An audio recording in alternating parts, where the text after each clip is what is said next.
Good morning. Good morning. My name is Barbara Hitt. My pronouns are she and her, and I am delighted to welcome you to the Unitarian Universalist Church of Huntsville on this beautiful Sunday. Less than 2 weeks until Halloween, and a little more than 2 weeks until the election, which are both really, really, really scary.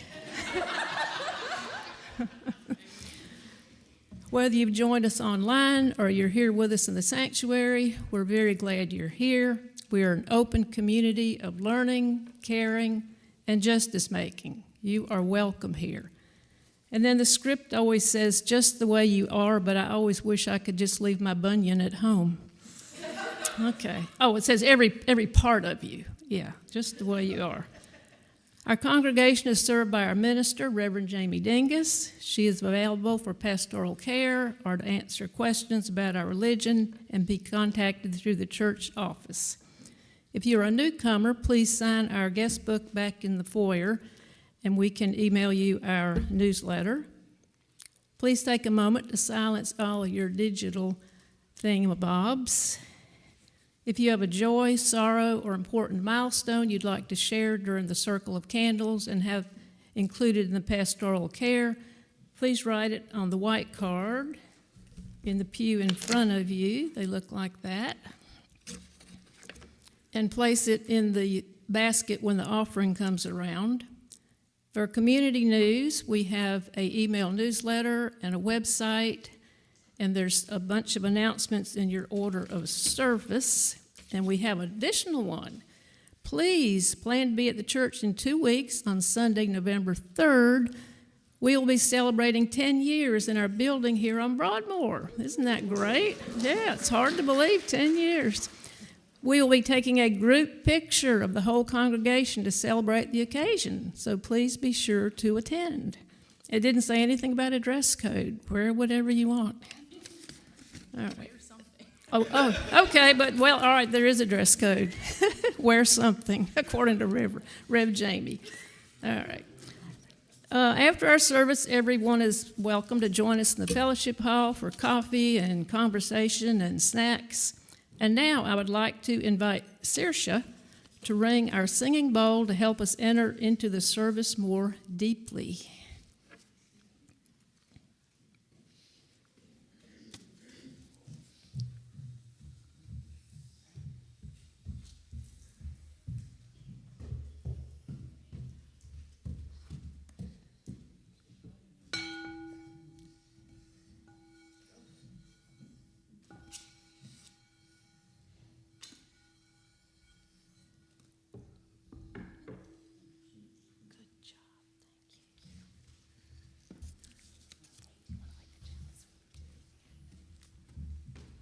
Finally, having gathered in a shared quest for truth, meaning, and purpose, let us light our chalice with these words that I actually found on a magnet on the front of my refrigerator. So I don't know who said them first, but I thought they pertained to deep listening.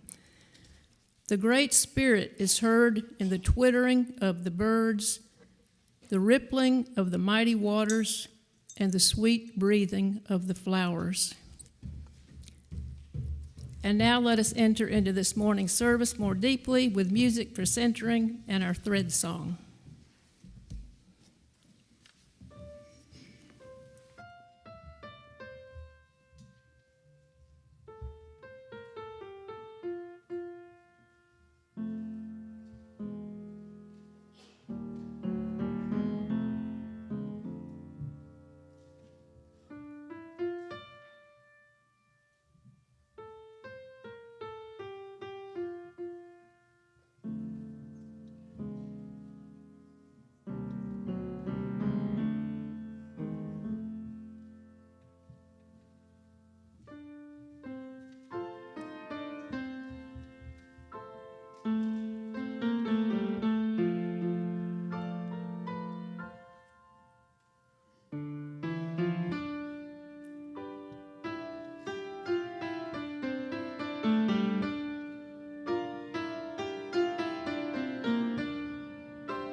Good morning, friends.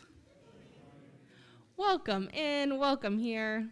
My name is Reverend Jamie Dingus. My pronouns are she and her, and I serve you as the minister here at the Unitarian Universalist Church of Huntsville. Thank you for being with us this morning. Let us center in with these words from Marilyn Mashal. I, you, us, them, those people. Wouldn't it be lovely if one could live in a constant state of we? Some of the most commonplace words can be some of the biggest dividers. They. What if there was no they? What if there was only us? If words could be seen as they floated out of our mouths, would we feel no shame as they passed beyond our lips? If we were to string our words on a communal clothesline, would we feel proud as our thoughts flapped in the breeze? As we gather as a community full of differences and centered in love, may we strive for this state of we. Now let us rise in body or in spirit to sing our opening song. It's number 119 in that gray hymnal, and it's called Once to Every Soul and Nation. This hymn is a call to action for the world we hope to make real. Let's rise in body and spirit to sing it together, 119.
Friends, following our first hymn, we remain risen in body or spirit, and we sing our doxology, both in English and then in Spanish, and then we speak together our words of aspiration. When we get to that point, we turn and face one another, speaking these words of promise in community. Let's sing.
May love be the spirit of this church. May the quest for truth be its sacrament, and service be its prayer. To dwell together in peace, to seek knowledge in freedom, and to help one another in fellowship. This is our aspiration. All right, you may be seated. And now I'm inviting up forward our Director of Religious Education, Jess Zelaya. This is her first full week as our total Director of Religious Education, and we are just delighted. Yay, Jess. And I'd like to invite forward children and youth and anyone who wants a better seat to see our story this morning. Come on up.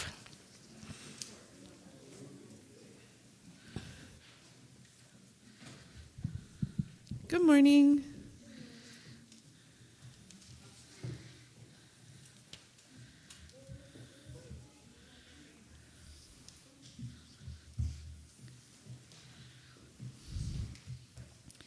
Everyone Gets a Say by Jill Twist and Ed Keller.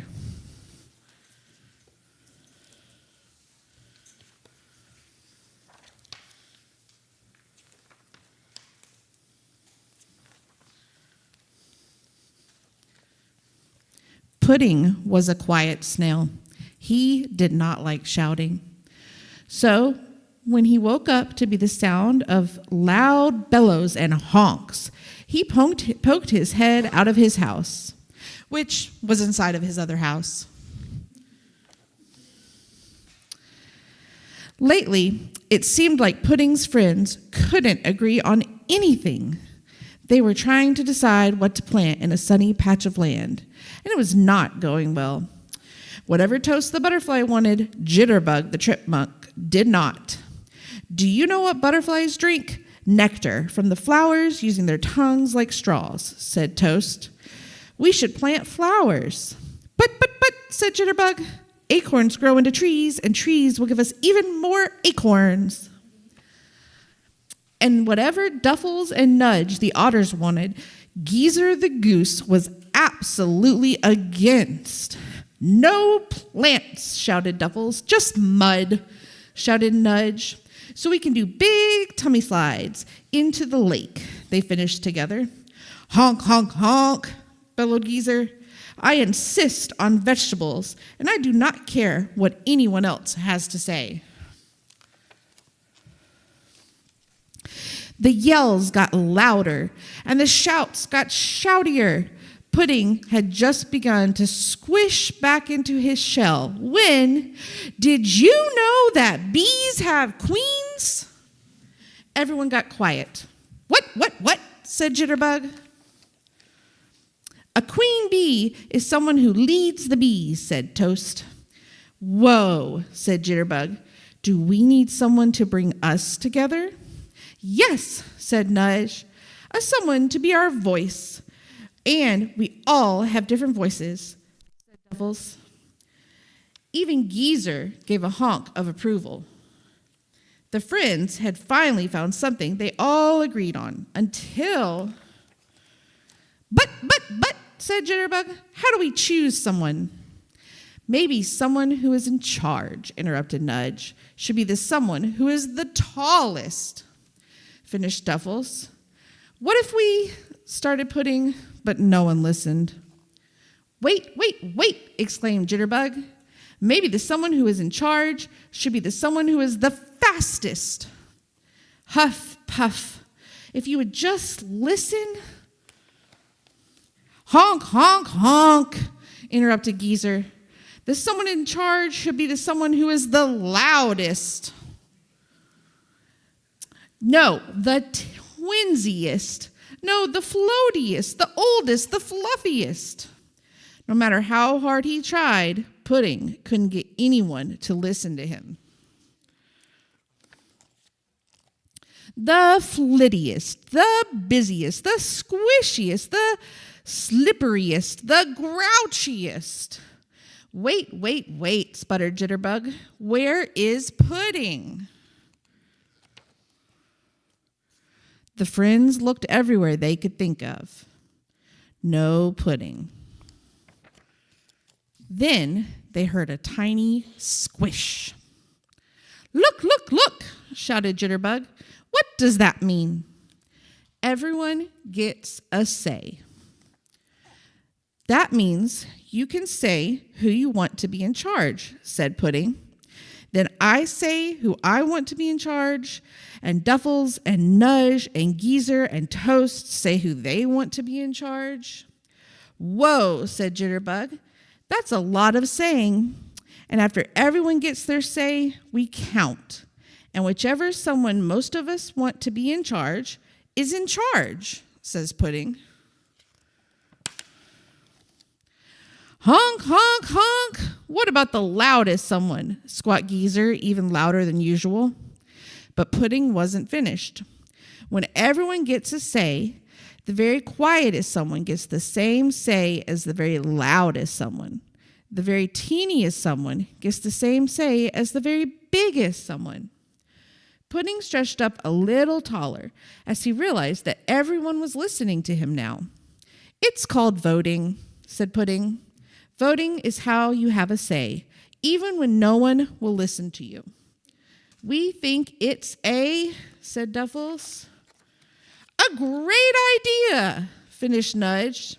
Honk, honk, honk, said Geezer. Let's all have our say. And they did. Have your say. We believe having our say, began Nudge, is of the uttermost importance, finished Duffels. Honk, honk, vote, said Geezer. Hello, hello, hello. I have a very important announcement to make, said Jitterbug. The friends of the forest have had their say, and the someone who shall be in charge is Pudding the Snail. Pudding was very surprised. He squished forward and spoke quietly. This time, everyone was listening. Fellow someones, I promise to listen to every single one of your voices, because it doesn't matter if you're the tallest or the shortest or the fluffiest or even the quietest.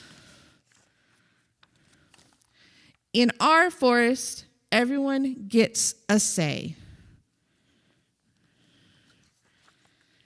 What was that book about? Yeah.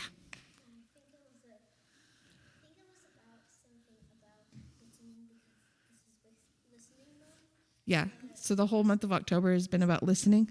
Yes, but I also thought it was about all these friends who are listening for each other because they're harmonious. They were not thinking. Yes.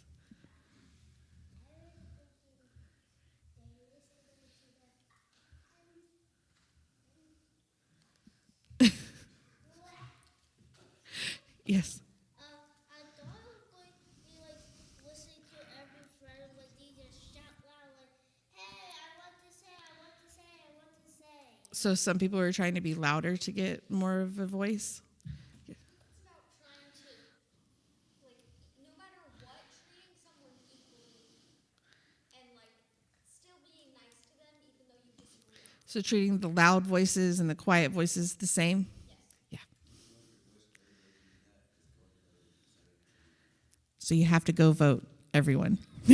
That's the moral of the story. Go vote. Okay, we can sing our children out now.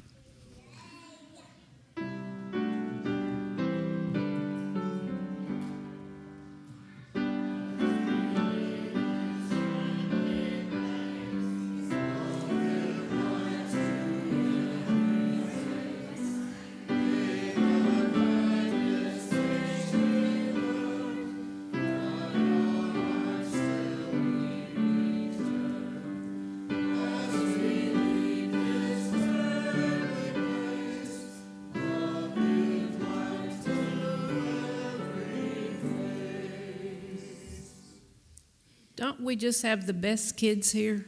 They always have really cute, interesting, and very thoughtful things to say. Offertory. We are the Unitarian Universalist Church of Huntsville, a proudly inclusive spiritual community. Together we build a broader search for meaning, a bolder form of compassion, and a braver voice for justice. If you'd like to support us in these endeavors with a little bit of money, that would be very welcome. That helps us to keep the utilities on, maintain the building and the grounds, run our ministries, pay our wonderful staff a fair wage, and support organizations that share our values. You can donate online using the QR code on your order of service. I think it's on the back. You can put cash, check in the offering basket, and you can also drop in, if you filled out a Circle of Candles card, that goes in the basket. During this time, you are also invited to come forward and quietly drop a stone into the bowl of water here next to the ramp in honor or memory of what you hold in your heart. It is through your generosity that we serve our mission here at UUCH. With gratitude, we now receive the offering.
Join me now in this time of meditation, reflection, and prayer. Spirit of life,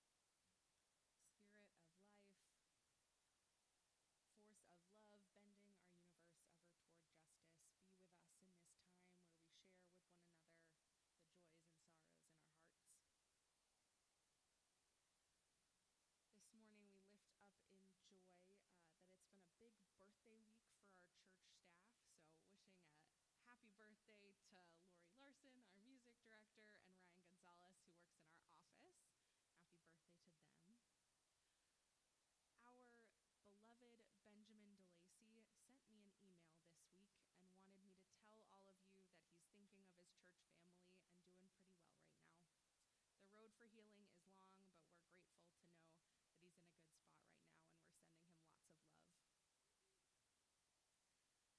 Nancy Finley shares this morning gratitude to Steve Rittenberg and Sarah Storm for their organizing of a great UUCH team for the Liz Hurley Ribbon Walk for Breast Cancer Research.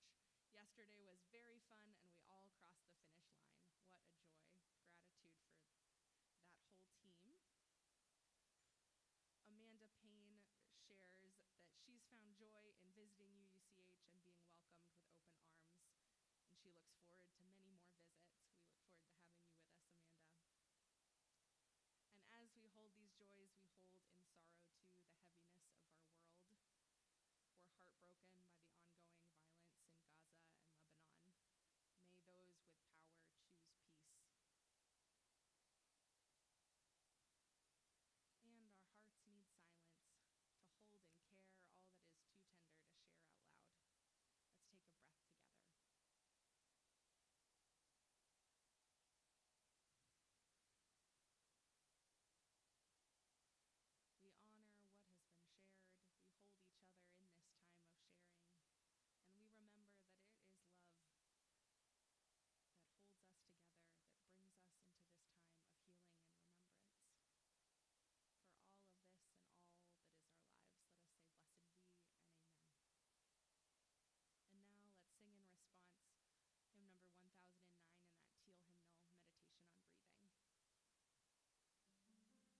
small town newspaper had two stories that I loved.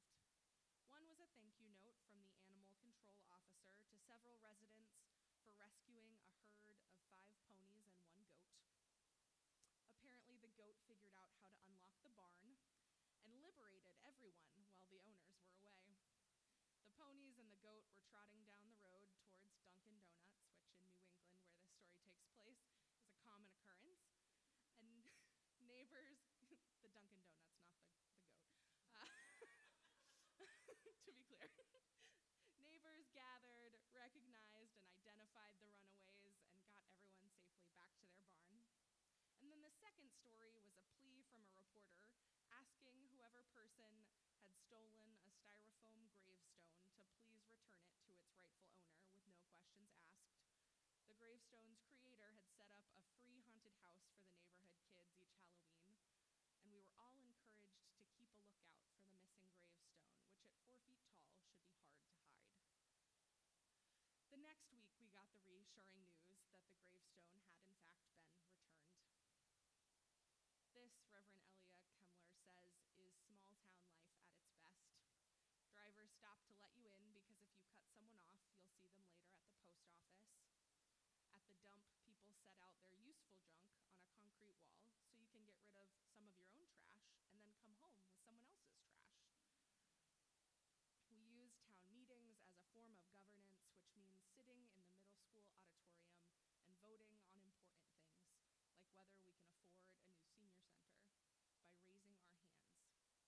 There are no secret ballots in this town, in fact, relatively few secrets at all, and for almost 400 years, people have managed to live together here despite fierce disagreements. But, she says, these are not the best of times. Around the same time as the runaway goat and the missing gravestone, our elected town leaders proposed putting up stones at all the town entrances, engraved with the phrase, "All are welcome." And it quickly turned horrible. The welcome stones uncovered of ugly things: mistrust, fear, racism, homophobia, barely buried beneath the surface of this rocky New England soil. Words like illegals and criminal elements were spoken. There were warnings about busloads of pedophiles and rapists who would arrive once the stones went up. The church I serve was accused of promoting a pro-gay, pro-immigrant agenda, which I was proud to confirm.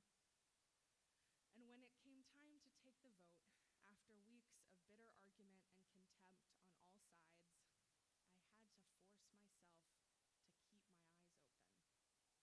I didn't want to see who voted no, but I knew I needed to look, to see my neighbors' faces in a moment which felt like a referendum on our community's heart. The vote to keep the welcome stones passed by a solid margin, for which I am grateful, but it was a painful time. Still, I choose to believe in community. I choose to believe in the difficult, slow work of building a common life. I believe in the strength and goodness of neighbors living side by side, finding each other's lost goats and gravestones. The 10th, so this is your preview.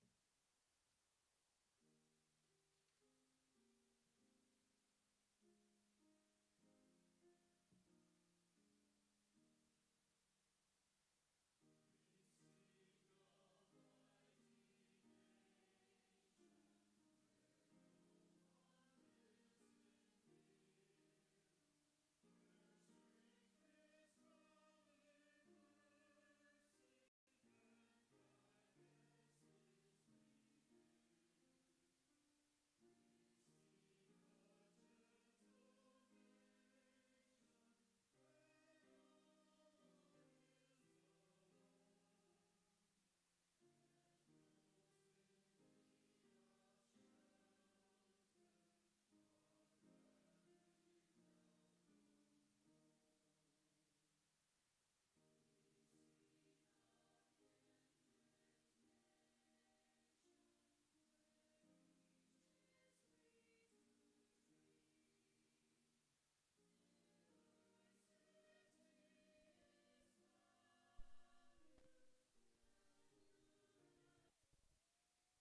Thank you, choir. Beloveds, our Unitarian Universalist values call us to seek a country where no one lives in fear, where strength is found in mercy, where wealth is found in giving, and where we might one day build a legacy of centuries of peace. And beloveds, in the meantime, we are still here, imperfectly, knowing our lives are interwoven in this place we call home, knowing that there is much work to do. In 16 days, volunteers across the country will open elementary school gymnasiums and churches and libraries. Signs giving directions and information will be lodged into the earth. Rolls of I voted stickers will be unfurled and set to the side. The booths will be assembled and the pens checked for ink and the ballot boxes readied, and voting will begin. And all across our country, people will make their voices known as a protest and as a prayer for what they hope this country will become. And friends, this election matters so much. It matters for reproductive rights, it matters for healthcare access, for economic opportunity. It matters for trans kids growing up and getting a chance to be treated fairly. It matters for our climate and whether this planet will be inhabitable for the future. This election matters for a million important life and death reasons, which makes it a time of hope and a time of anxiety and a time of momentum. And also, friends, a time of great division in our country. It is exactly because it is so important, I think, that we see so much animosity and anger and hatred between people and between parties. We feel this line, right? This deep, jagged chasm that exists between an imagined us and them. It exists between two very different hopes for how our country and our world will be.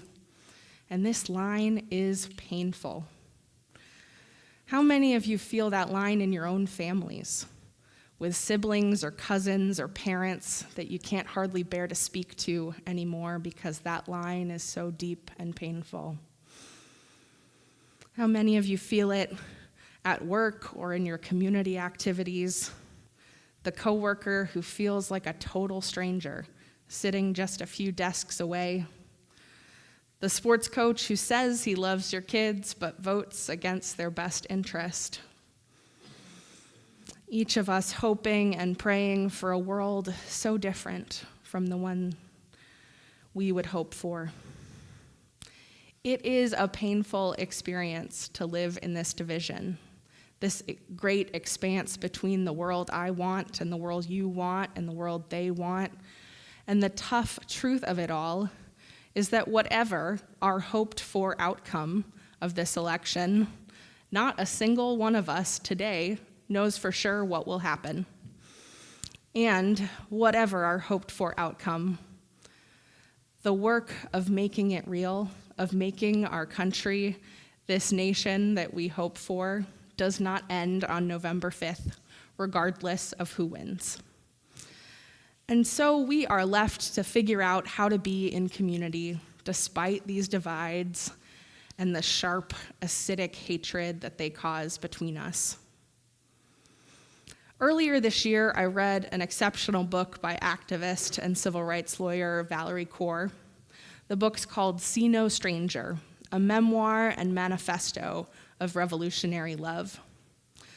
Side note, Kaur is a member of the Sikh faith, and Sikhism is a religion that began in the Punjab region of India, where the core beliefs are the oneness of God, principles of human dignity and equality, an emphasis on selfless service and spiritual growth. Sikhs are encouraged to live righteously, promote social justice, and strive for spiritual awakening. Doesn't that all sound a little familiar, my friends? Sikhism, I think, is one of the world religions that has the most in common with us in Unitarian Universalism. And so I think Valerie Kaur's approach in this book, coming from that place of being a progressive Sikh, is a really relevant one for us to explore. Here's the context of this book. So Kaur grew up in an immigrant community in California, and she was a college student at Stanford in 2001 when the attacks on 9/11 happened. And just after those attacks, Kaur bore witness to the siege of hate crimes directed at Muslims, but also against Sikhs, particularly Sikh men who wear the turbans. And Valerie was horrified and galvanized by this experience. And so she went on to study and organize and document and engage with all kinds of social division in our country. She wanted to understand the hate and the division so she could find a way to move within it and through it. She met with survivors of Sikh temple shootings and then later the perpetrators of those crimes. She met with progressive organizers and change makers, and on the road, after overhearing a group of conservative men suggesting that she ought to go back to where she came from at a diner in Arizona, she pulled up a chair and met with them too. And through the journey of this book, she attempts to plot a path forward wherein we can reach out to those with whom we disagree, those we consider our opponents or even our enemies, those we feel hate and disdain for, with compassion and love. Kaur calls them a part of ourselves we just don't know yet. So these are Valerie Kaur's words speaking directly about what happens when we challenge ourselves to listen across that painful dividing line. Deep listening is an act of surrender. We risk being changed by what we hear. When I really want to hear another person's story, I try to leave my preconceptions at the door and draw close to their telling. I'm always partially listening to the thoughts in my own head when others are speaking, so I consciously quiet my thoughts and begin to listen with my senses. Empathy, she writes, is cognitive and emotional. To inhabit another person's view of the world is to feel the world with them. But I also know that it's okay if you don't feel very much for them. I just need to feel safe enough to stay curious. The most critical part of listening is asking, what is at stake for the other person? I try to understand what matters to them, not what I think matters. Sometimes I start to lose myself in their story, and as soon as I notice feeling unmoored, I try to pull myself back into my body, like returning home. As Hannah Arendt says, one trains one's imagination to go visiting. When the story is done, we must return to our own skin, our own worldview, and notice how we've been changed by the visit. And so I ask myself, what is this story demanding of me? What will I do now that I know this story? What Valerie Kaur suggests is a deep listening that challenges us to a level of empathy that is difficult to reach. Her work in See No Stranger is to bridge the divide through deep listening. She gets close, listens openly, and enters into the worldview of another before returning to her own and reflecting on the journey there. As we move through the next 16 days, what would change in us if we took a moment to enter into a worldview different from our own? What might happen if we embodied empathy in this way? What if we did have a conversation across the chasm with our families or our community members if we felt safe and grounded enough to do so? Would learning what is at stake for the other change how we think and move in the world? Would choosing to listen first make a bridge where we could then share our deep truths and our stories in turn? Would it change their minds? Would it soothe the feelings of hatred and disdain in our own hearts? Maybe, maybe. And friends, here's the bigger truth. In 16 days, we get to vote. That is, except for if you're under 18, sorry, maybe next time around. But most of us, we get to vote. But in 17 days, and all the days after that, the line of division will still be there. This election matters more than any I've ever seen in my lifetime. And this election will be life or death for some, and it will be rights or no rights for so many more. And regardless of who wins and who loses, there will still be work for us to do to make this world the world we dream of. And there will still be this cantankerous divide between the people in our families and our communities and our country. 270 electoral votes is not enough for the other to just disappear. And we wouldn't wish for that.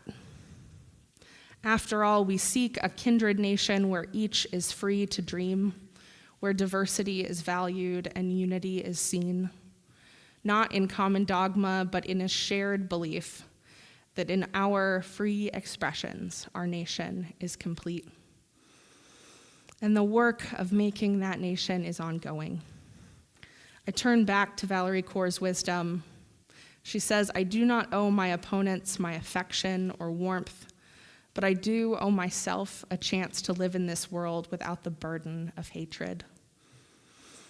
When hatred changes into understanding, we are each a little bit more free. When listening opens up new learning, we're each a little bit more able to be in touch with our shared humanity. When we choose to see no strangers and choose to love resiliently, a bridge begins to form. And somewhere, off across that bridge, is a world that is safe and thriving for all of us. For now, through the election and through the days and years that come after, may we walk this bridge together, listening and loving wherever we go. Blessed be, and amen. Having found hope once more in the power of our values and our unity, I'd invite you to rise and sing with me hymn number 139, "Wonders Still the World Shall Witness." It's in our gray hymnal. Let's sing together.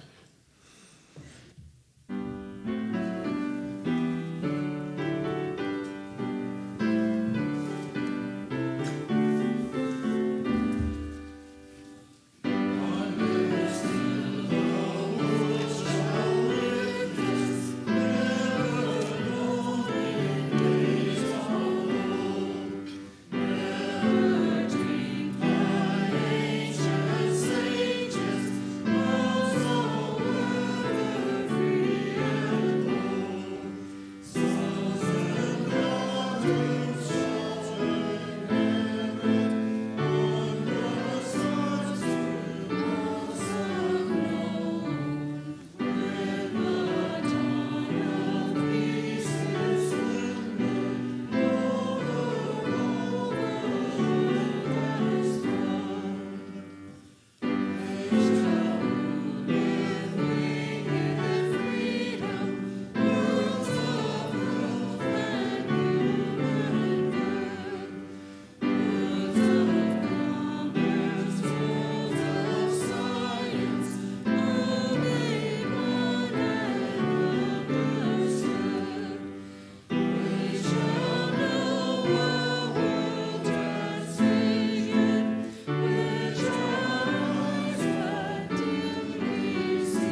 First of all, I want to thank Rev Jamie for the wonderful and very timely service today. And Lori and the choir, that anthem they sang was just absolutely beautiful. I hope you could hear it out there as well as I could up here. It was awesome. Let us now take a moment to extinguish our chalice with these words. As our service comes to an end, go quietly amid the noise and the haste. Remember what peace there is in silence, and be gentle with yourself and with others.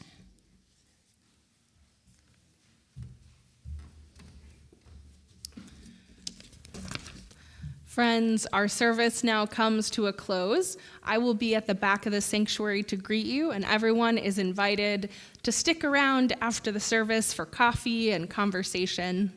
Perhaps you'll find someone new to connect with, and you can listen deeply to them in moments of conversation. For now, let's leave this time of worship with these words. Go out, returning to this world of division and of deep beauty. Go listening, learning, striving to understand. Go loving, caring, speaking with bravery and joy. Go now, changed and always changing to meet this new day.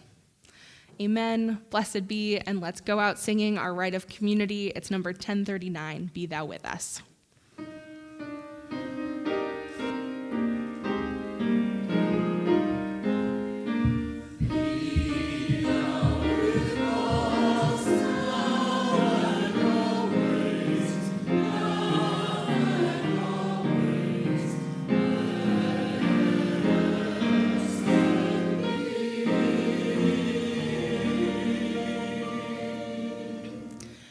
Amen, blessed be, and go in peace.